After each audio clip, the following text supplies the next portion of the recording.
Well, thank you very much. I want to begin by thanking the Prime Minister and President of Vietnam.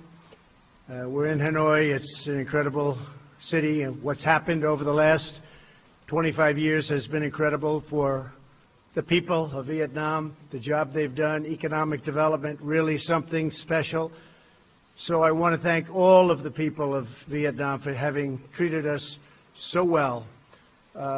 We have, I think, reasonably attractive news from Pakistan and India. They've been going at it, and we've been involved in trying to have them stop. And we have some reasonably decent news. I think hopefully that's going to be coming to an end. It's been going on for a long time, decades and decades. There's a lot of dislike, unfortunately. So we've been in the middle trying to help them both out, see if we can get some organization and some peace. And I think probably that's going to be happening. We have Venezuela, as you know, has been very much in the news, and we're sending supplies. Supplies are getting through a little bit more. It's not easy. It's hard to believe somebody would say, let's not do it. What difference would that make, except it's great for his people to let it get through?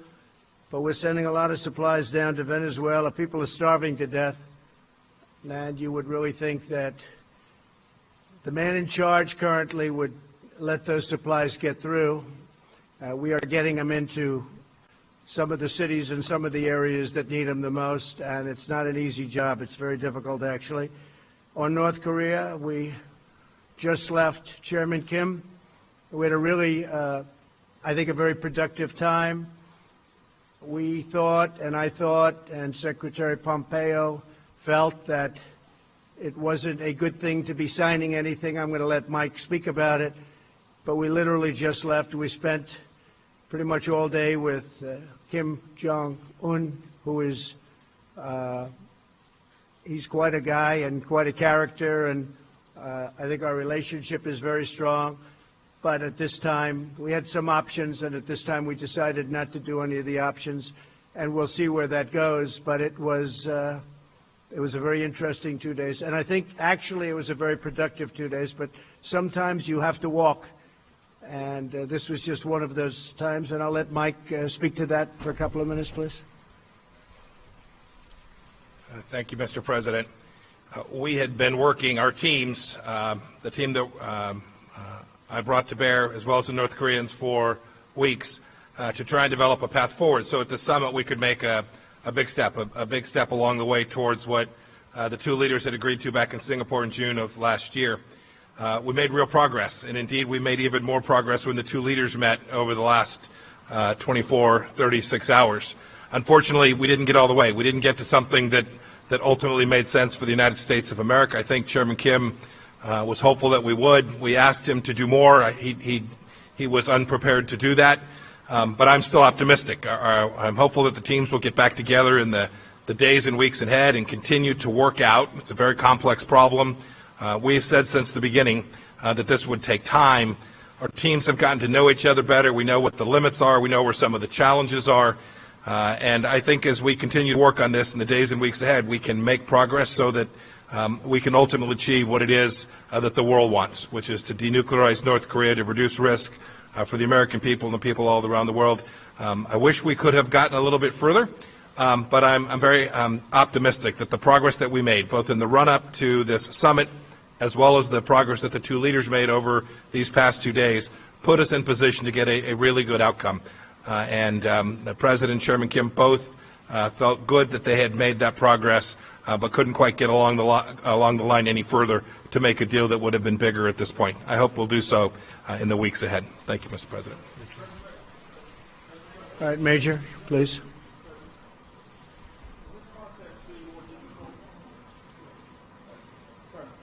Has this process been more difficult than you thought? And was the North Korean demand for lifting of some sanctions the real sticking point here, in that you did not want to do that and they did?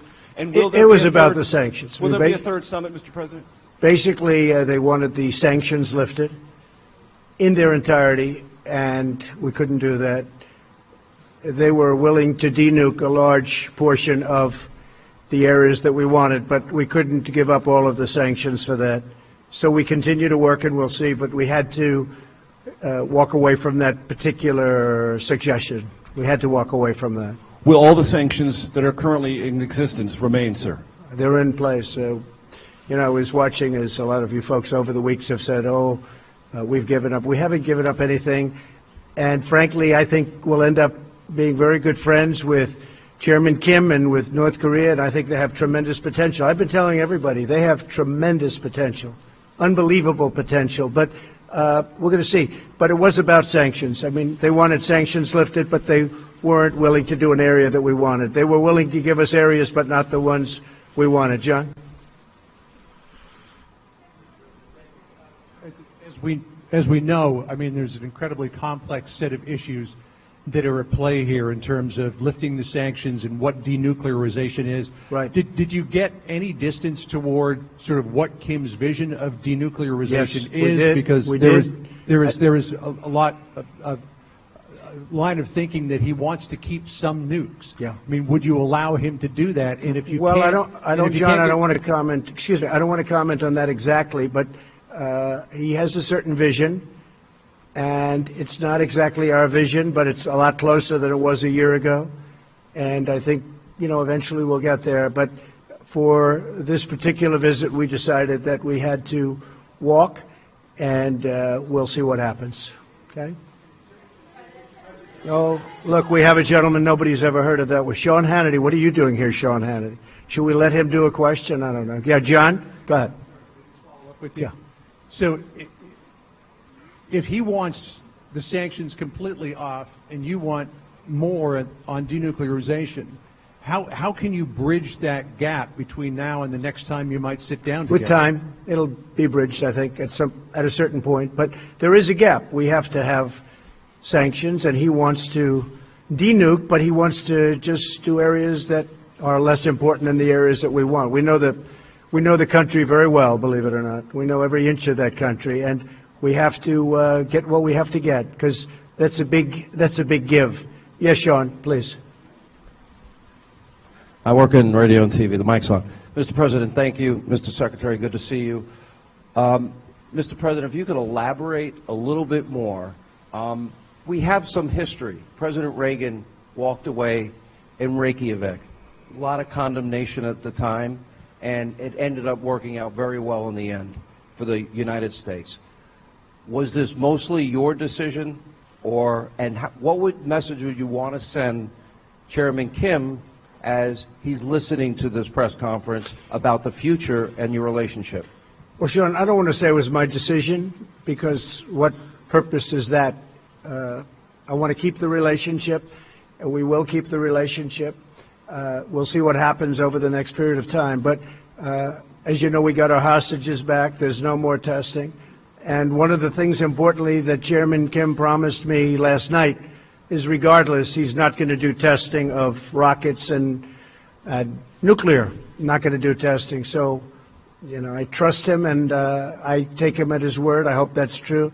But in the meantime, we'll be talking. Mike will be speaking with his people. He's also developed a very good relationship with the people, really the people representing North Korea. I haven't spoken to Prime Minister Abe yet. I haven't spoken to President Moon, South Korea. But we will, and we'll tell them it's a process and it's moving along, but we just felt it wasn't appropriate to sign an agreement today. We could have. I just felt it wasn't very appropriate. Yeah, Jonathan?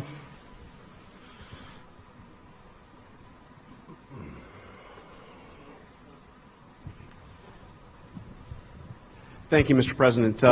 Two questions, if I may. First, did you learn anything new about Chairman Kim through this meeting? And secondly, of course, while this was going on, the drama back in Washington, your former lawyer, Michael Cohen, who worked for you for 10 years, his office right next to yours, right by yours at Trump Tower, he called you a liar, a con man, a racist. What's your response to Michael Cohen? Well, it's incorrect. And, it's very interesting because I tried to watch as much as I could. I wasn't able to watch too much because I've been a little bit busy. But I think having a fake hearing like that and having it in the middle of this very important summit, is really a terrible thing. They could have made it 2 days later or next week, and it would have been even better. They would have had more time. But having it during this very important summit is sort of incredible. And he lied a lot, but it was very interesting because he didn't lie about one thing. He said no collusion with the Russian hoax. And I said, I wonder why he didn't just lie about that too, like he did about everything else. I mean, he lied about so many different things, and I was actually impressed that he didn't say, well, I think there was collusion for this reason or that. He didn't say that. He said no collusion, and I was, a little impressed by that, frankly. He could have gone all out. He only won about 95% instead of 100%. But the fact is there is no collusion, and I call it the witch hunt. This should never happen to another president. This is so bad for our country. So bad. You look at this whole hoax. I call it the Russian witch hunt. I now add the word hoax. It's a very, very bad thing for our country. But I was impressed with the fact that he, because the most important question up there was the one on collusion, and he said he saw no collusion. So we'll see what happens. But it was pretty shameful, I think. Yes, ma'am. Please. President Trump. Go ahead. How about one of you instead of three? Well, actually, I do have the microphone, I guess so. Excuse me. Person in the front. Go ahead. No. Not you. Excuse me. Yeah, we'll get to you. Thank you. Thank you, President Trump. Jane Tan with CNN News and Guangdong Television. What was the atmosphere like when you walk away from the negotiation table? I think it was very good, very friendly. This wasn't a walk away like you get up and walk out. No, this was very friendly. We shook hands. There's a warmth that we have. Now, I hope that stays. I think it will. But we are, we're positioned to do something very special. This has been going on for many decades. This isn't me. This should have been solved during many presidential runs, and, people talked about it. They never did anything. I get a kick out of so many people from past administrations telling me how to negotiate when they were there. In some cases, for 8 years, they did nothing. But I think the relationship was very warm, and when we walked away, it was a very friendly walk. Mike, you might want to speak to that for a second. No, I agree. I talked with my counterparts as well. Look, we hope we do more, but everyone's very focused on how we continue to build on this. We are certainly closer today than we were 36 hours ago, and we were closer then than we were a month or two before that. So real progress was made.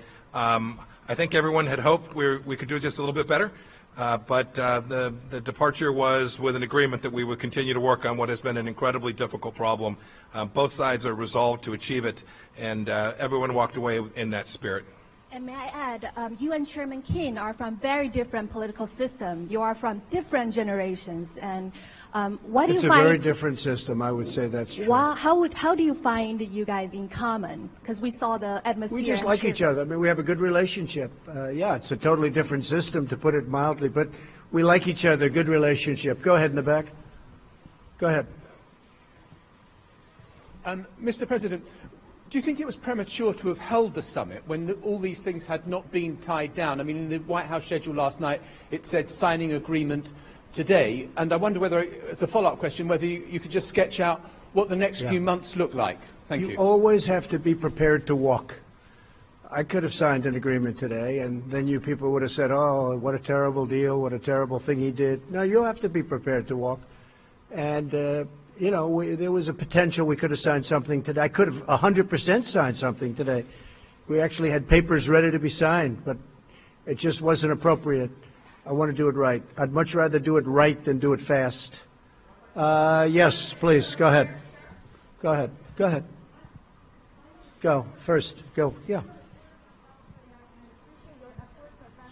You have to speak up. Yes. I'm a reporter from South Korea, and I appreciate your effort to advance denuclearization in Korean Peninsula. And could you elaborate on the options and the various ways that you discussed with Chairman Kim to advance denuclearization? Could you specify? We discussed many ways, and the denuclearization is a very important word, become a very well-used word. And a lot of people don't know what it means, but to me it's pretty obvious. We have to get rid of the nukes. I think he's got a chance to have one of the most successful countries rapidly, too, on Earth. Incredible country, incredible location. You're right between, if you think of it, you have on one side Russia and China, and on the other you have South Korea, and you're surrounded by water, and among the most beautiful shorelines in the world. There's tremendous potential in North Korea, and I think he's going to lead it to a very important thing economically. I think it's going to be an absolute economic power. Yes, go ahead, please. Go ahead, yeah. President David Sanger from the New York Times. I know, David. 6 months ago when you spoke, or 8 months ago in Singapore, you said if you didn't have something in 6 months, we should come back and ask you about it. In that time, you have seen Chairman Kim increase the number of missiles he's produced and continue to produce more nuclear material. And that's been a pressure point on you because he's showing that the arsenal is getting larger while this is going on. Well, some people, David, are saying that, and some people are denying that. They have shots from above, way above, and some people are saying that, and some people aren't. But I could have taken that out today, but I think you and others would have said we didn't get enough for what we'd be giving up. So, and don't forget, we're partners with a lot of countries on this, if you think about it, with the sanctions. We have a whole big partnership with the United Nations and many countries, including Russia, China, and others. And then, of course, South Korea is very important to this whole thing, and Japan. I don't want to do something that is going to violate the trust that we've built up. We have a very strong partnership. So can you just give us a little more detail? Did you get into the question of actually dismantling the Yongbyon complex? Yes, absolutely. And does he seem willing ultimately Totally. to take all of that out? Sure, totally. He does. He just wants all the sanctions off first. He would do is what that, but he done. wants the sanctions for that. And as you know, there's plenty left after that. And I just felt it wasn't good. Mike and I spent a long time negotiating and talking about it to ourselves. And just, I felt that that particular, as you know, that facility, while very big, it wasn't enough to do what we were doing. So he was willing to do Yongbyon, but you wanted more than that, I assume. We had to have more than that, yeah. We had to have more than And that. so you Because needed there are one- other things that you haven't talked about, that you haven't written about, that we found, and we have to have. That was done a long time ago, but the people didn't know about. Including And the we brought- uranium, we- including yeah, the second uranium enrichment plant. Exactly. And we brought many points up that I think they were surprised that we knew. But we had to do more than just the one level, because if we did the one level and we gave up all of that leverage, it's been taking a long time to build. So he And was, I want to take, he was by the not way, willing ju- to take out that second. that David, I second- want to take off the sanctions so badly because I want that country to grow. That country has got such potential, but they have to give up more. We could have done that deal. Mike, you want to speak to that?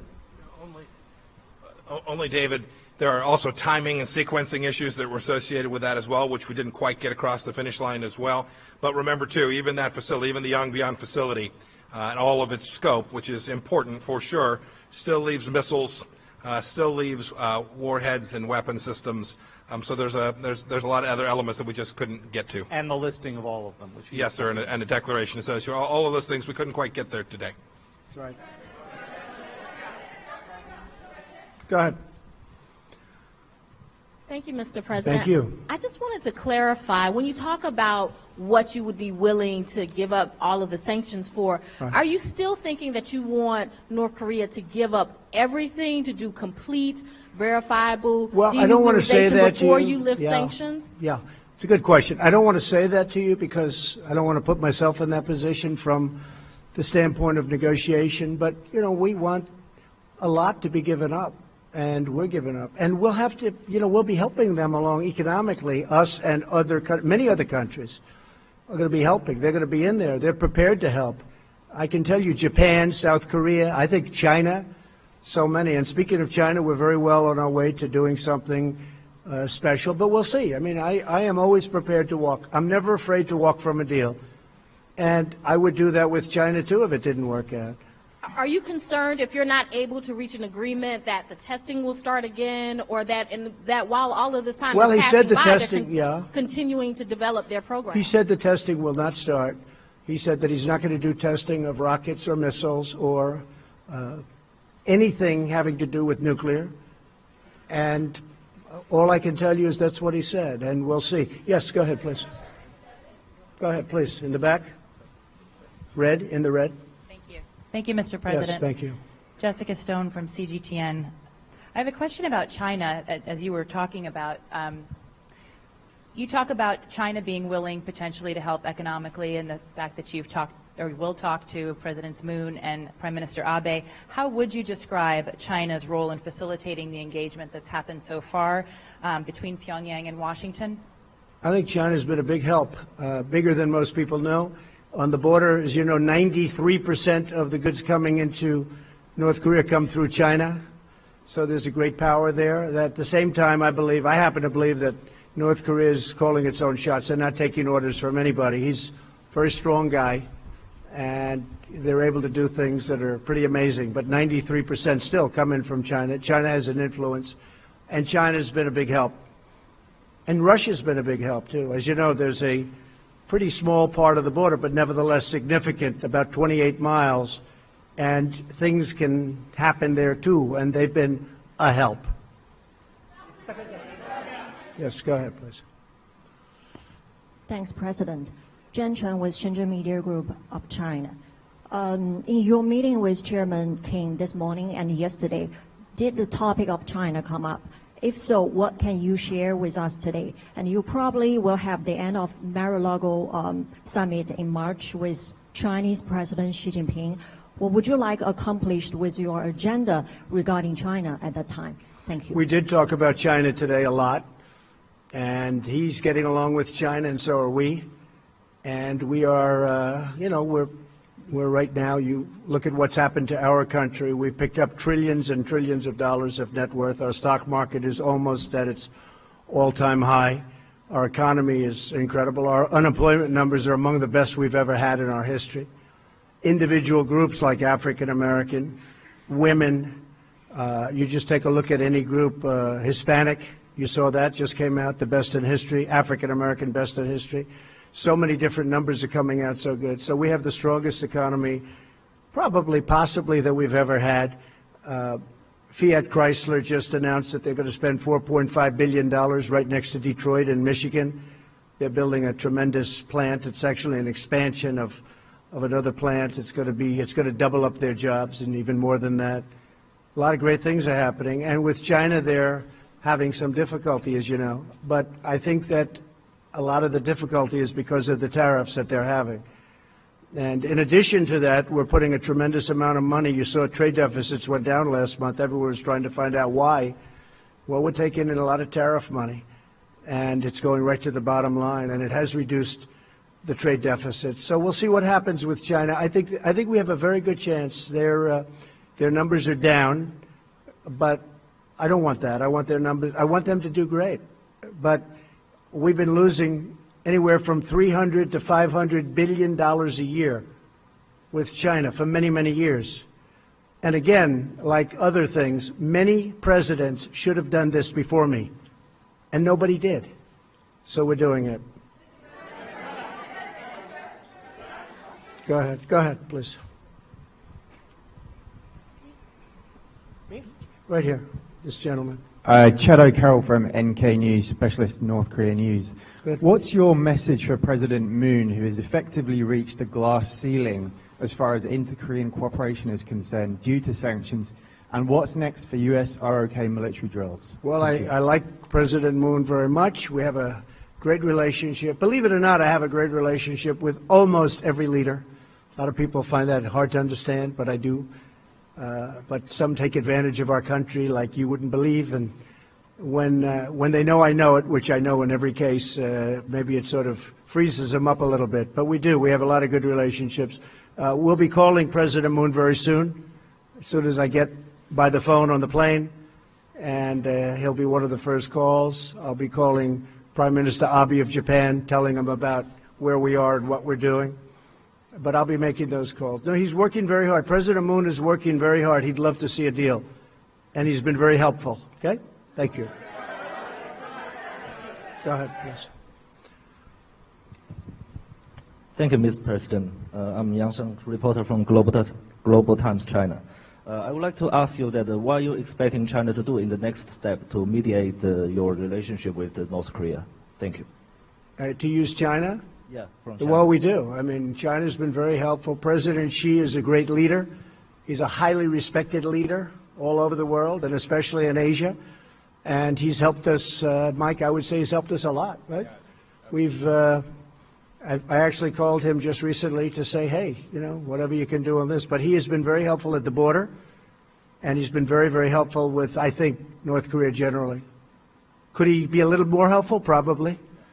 But he's been excellent. Go ahead, please. No, yeah, please. Sorry. Maybe Hallie next. That's okay. Your friends. Thanks, Mr. President. Did you commit with Chairman Kim to a next summit during your term? No. Okay. We'll see. Point, some would say a nuclear power. Do you accept North Korea as a nuclear armed state, at least for the time being? And are you thinking about reimposing the military exercises with South Korea, or will you keep in a freeze? Well, you know, the military exercises, I gave that up quite a while ago because it costs us $100 million every time we do it. We fly these massive bombers in from Guam, and when I first started, a certain general said, oh, yes, sir, we fly them in from Guam. It's right next door. Well, right next door is 7 hours away. And then they come and they drop millions of dollars of bombs, and then they go back. But we would spend, we spent hundreds of millions of dollars on those exercises, and I hated to see it. I thought it was unfair. And frankly, I was sort of the opinion that South Korea should help us with that. You know, we're protecting South Korea. I think they should help us with that. So those exercises are very expensive. And I was telling the generals, I said, look, you know, exercising is fun and it's nice, and they play the war games. And I'm not saying it's not necessary, because at some levels it is, but at other levels it's not. But it's a very, very expensive thing. And, you know, we do have to think about that too. But when they spend hundreds of millions of dollars on those exercises, and we don't get reimbursed, we're spending a tremendous amount of money on many countries, protecting countries that are very rich, that can certainly afford to pay us, and then some. And those countries, by the way, and those countries know that it's not right, but nobody's ever asked them before, but I've asked them, and we're gaining a lot of money. We picked up over $100 billion just in NATO over the last 2 years. $100 billion more has come in. And we're doing that with a lot of countries. You'll be seeing that a lot. Yes, sir, please. Yeah, 1 second, please. Yes, thank you, Mr. President. You have a personal relationship, and I believe Vice President Pence does, with the family of Otto Warmbier. I'm wondering, you've talked about this week about Kim Jong-un being my friend. You called him on Twitter. You said you have a great relationship. Have you in Singapore or here confronted Kim Jong-un about Otto Warmbier's death? I have. Asked him to take responsibility. And what did he say to you? And why do you call him your friend? I have, and I have talked about it. And I really don't think it was in his interest at all. I know the Warmbier family very well. I think they're an incredible family. What happened is horrible. I really believe something very bad happened to him, and I don't think that the top leadership knew about it. And when they had to send him home, by the way, I got the prisoners back, I got the hostages back, and Otto was one of the hostages, but Otto came back in shape that was not even to be talked about.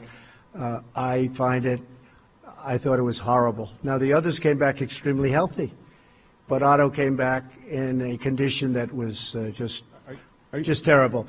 And I did speak about it, and I don't believe that he would have allowed that to happen. It just wasn't to his advantage to allow that to happen. Those prisons are rough. They're rough places, and bad things happened.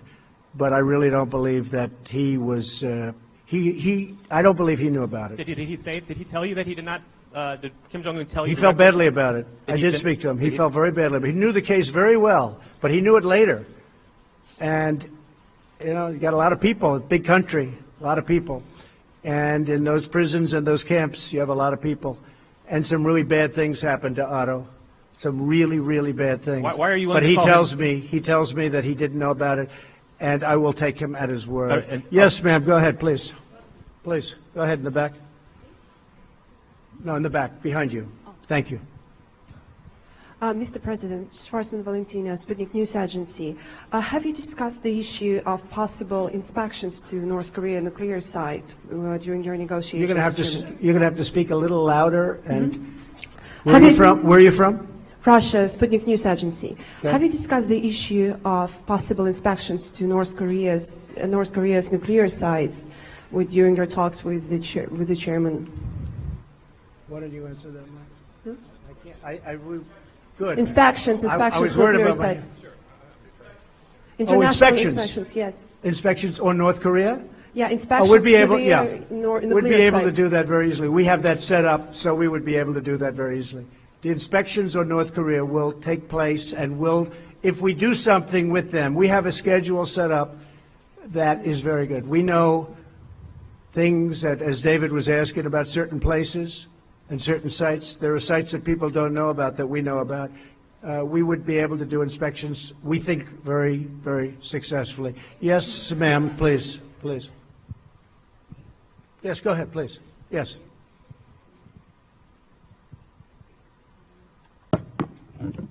Thank you, Mr. President. A lot of people here, by the way. A big group of people. Yes. Go ahead. Khan News Israel, Mr. Good. President. Good. Following this engagement with North Korea, you're trying to bring peace to the Middle East. Right. The peace plan is about to be introduced in the near future, and as you have mentioned before... Well, we hope. We hope. We're working hard on the peace plan, and we hope it will I be believe you produced. do, but as you mentioned before, it will require Israel to make compromises to the Palestinians. As far as you know, is Prime Minister Netanyahu willing to make these compromises, which are very much needed? And the second question, Mr. Netanyahu is about to be indicted today with corruption allegations. Do you wish to tell him something on this occasion? And I don't know about his difficulty, but you're telling me something that, people have been hearing about, but I don't know about that. I can say this, that he's done a great job as Prime Minister. He's tough, he's smart, he's strong. He is very defensive. His military has been built up a lot. They buy a lot of equipment from the United States, and they pay for it. Of course, we give them tremendous, as you know, subsidy also. $4 billion is a lot each year. But they've been very, very good. They've been incredible, actually, in many ways. But there is a chance for peace between Israel and the Palestinians. And, it's interesting. All my life, I've heard that the toughest of all deals, when they talk about tough deals, we all like deals, but the toughest of all deals would be peace between Israel and the Palestinians. They say it's like the impossible deal. I'd love to be able to produce it. We'll see what happens. We were paying the Palestinians a lot of money, and I ended that about 2 years ago because they weren't saying the right things. And I said, why would we pay somebody that's not saying nice things about us and not really wanting to go to the peace table? And they've been much better, and we'll see what happens. But I think I think we have actually a good shot at peace between Israel and the Palestinians. Yeah, go ahead, please, sir. Mr. President, I'm from China. My question is, do you still believe it is possible that the North Korea and U.S. relation could be like the U.S. and the Vietnam relation in the future? You have to go again? Do you still believe that it is possible the relation between U.S. and North Korea in the future could be like the relation between U.S. and Vietnam? Yeah, I think we're going to have, we have very, very good relations. And by the way, speaking of, you mentioned Japan, we have a lot of good things happening with Japan. We have trade talks started. For years, Japan has been sending millions and millions of cars in, and as you know, it's not been a very fair situation for the United States. We're starting trade talks with Japan. They actually started about 3 months ago, and I think we'll have a very good deal for the United States. But that's been a very unfair situation. Prime Minister Abe understands that, and that's fine. Yes, sir, please, back there. Thank you, Mr. President. I'm Ching Yichang with Shanghai Media Group. Do you think the next meeting could be soon or might take some time? Well, I can't tell you. I mean, it might be soon. It might not be for a long time. I can't tell you. I would hope it would be soon, but it may not be for a long time. I could have done a deal today, but it would have been a deal that wouldn't have been a deal that would have been something that I wouldn't have been happy about. Mike would not have been happy about. We had some pretty big options, but we just felt it wasn't appropriate, and we really want to do it right. Yes, in the back, in the back. Yes, ma'am, please. Debbie Edward, ITV News. At which point did it become clear to you that you wouldn't be getting a deal here in Hanoi? The language from yourself and Kim Jong-un was very positive last night and even this morning, and therefore was it a mistake to No, come I think here? the language was good all throughout. The language has been good even now, but you know, I don't go by language because we had probably the toughest language in the history of diplomacy, if you call it diplomacy, at the beginning, and yet we became very friendly. I don't believe there was any tougher language ever than that. But again, this was something that should have been handled by other presidents long before me, and long before they had the kind of power that they have. But it wasn't. It should have been done by many. I'm not just blaming the Obama administration, which, by the way, it did nothing, absolutely nothing on North Korea. It allowed things that happened and to happen that were very inappropriate. But I'm not blaming the Obama administration. I'm blaming many administrations. Something should have happened. But I don't think the rhetoric's been bad at all. Initially, it was horrible, but now it's been very good. All right, one more. How about you? Go ahead, please. Please, go ahead. Go ahead. South Korea, Jong-an Kim from South Korea. Good. Channel 8, Dongaevo, South Korean media outlet here. I'd like to ask you, you said that we do not particularly know when they will be, North Korean leader will be willing to come to the table and take the actions that's been required. If that's the case, would the U.S. be willing to strengthen the sanctions and perhaps put the pressure on North Korea to move forward? I don't want to comment on that. I can just tell you this, that we have very strong sanctions. I don't want to talk about increasing sanctions. They're strong. They have a lot of great people in North Korea that have to live also, and that's important to me. And I would say this, my whole attitude changed a lot because I got to know, as you know, Chairman Kim very well, and they have a point of view also. So I don't want to really talk about that. I just think that hopefully for the sake of South Korea, for the sake of Japan, and frankly for the sake of China, I was talking to President Xi, who really is a man that gets the respect of a lot of people. I say you can't love having a nuclear state right next to China, and he doesn't. He really doesn't. He would like to see that problem solved too. So that's it. Well, ladies and gentlemen, I'm about to get on a plane and fly back to a wonderful place called Washington, D.C. So thank you very much. Thank you, fellas. Thank you very much.